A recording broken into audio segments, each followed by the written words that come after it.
Federal governments formally divide the sovereign power between a central government and the regions that form part of the country. The central government is still the leader of the whole nation, but allows the different regions or states to have control over their internal affairs. These states can have their leaders and laws, but are not independent nations.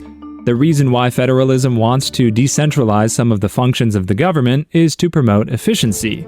This is usually the case for bigger countries, because it's easier for smaller territories to govern themselves than allowing a central government to govern an entire nation.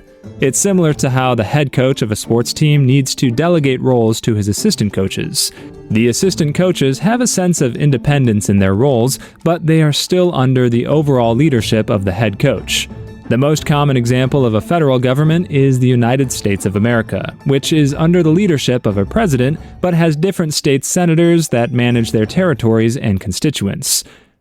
Bosangani Africa is a federal government, which means African countries and African leaders will be able to control and lead their own countries, but under Bosangani Africa.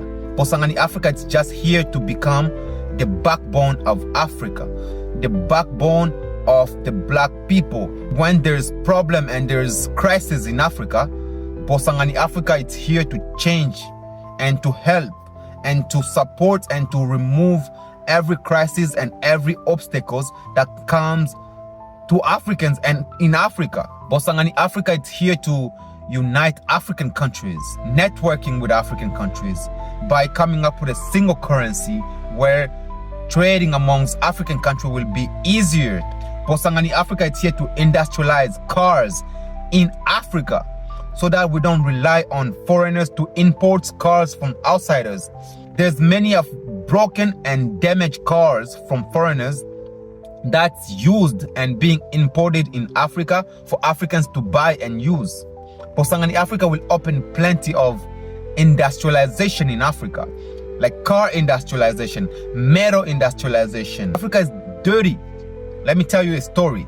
During colonization, one of our ancestors was given a candy by the colonizers.